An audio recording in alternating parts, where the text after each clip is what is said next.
I guess kicking things off, obviously, Sean Couturier and Cam Atkinson are playing. They're in this game. They had the long layoff. Yep. What are you guys, as an organization, looking for from them? Are you just looking for them to shake the rust off, or? I think so, and I think it's more for them. They miss so much time. They want to see how they feel. Like, scrimmages is one thing, practices is another thing, but preseason, it's like, every camp, even as a player, you go through scrimmages against your friends. It's intense, but not really. Now you get the first preseason game, it cranks up a little bit and more, and that's part of the process for those two guys. That's the next step to the comeback, and personally, I'm excited to see both of them, just to see how they're going to react to game situation or getting hit by somebody who doesn't like or doesn't know them. You know what I mean? And I'm sure they feel the same. Are there any restraints on them, or can you use them as much as you want? No, they're healthy, they're clear, so I won't play those guys 25 minutes, I tell you that right now. But they'll play a regular shift, special teams, and I already grabbed Coots. I know Coots, I know it's preseason, but, if we're up a goal and it's a big face-off, he's going to want to go out there. I told him already I need to see, we need to see other kids, and we need to see some kids, so he might not be that guy taking that huge face-off that he's used to.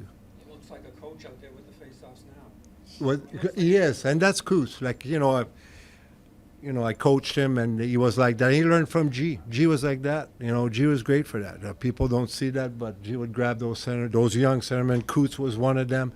Teach them, give them a couple tips, and both of them are top of the league in face-offs. They're great, and they're great leaders. Just that you just notice that, and people don't see that when they watch a game. But those good leaders, veterans, help each other out. They help the young guys, and that's what I love about those two guys. Torch talked about how from the rookie camp the guys may be able to get an opportunity in this game. There's a good amount of guys who you had in the rookie camp that are going to be in the lineup. How excited are you to have them and have them get this experience? I am, and there's guys that are going to play for me next year, and I'm excited to put demonstration and see how they react. And that Joe Barkey won't play for me next year, but I'm excited to see him in the preseason. He looked good in the scrimmage. He looks like he's 12 years old. But he plays like a mature hockey player. He's he's not a big guy, but he's a strong little guy, and I'm excited to see him in preseason. You were a little bit critical of some of the top-end prospects last weekend. What are you seeing out of them They improve, and good for them. And you know what? To go back to that, like I watched the game after, and they were better than I thought. Sometimes on the bench you have. And I expect so much from those kids. I coached them last year. I want the best for them. I want them to make this team. I don't want to see them in the Valley this year. So I'm almost like not a dad, but a big brother that want them to do well. And I know what they can do. So last week was like I wanted more from them. But watching the game, I felt like they were better than I thought.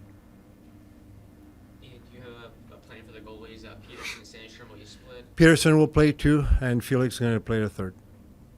And that's not my plan. I like that you said, do you have a plan? I know. I don't have a plan. Yeah, it's Danny, Jonesy, and Torres' plan, that's for sure.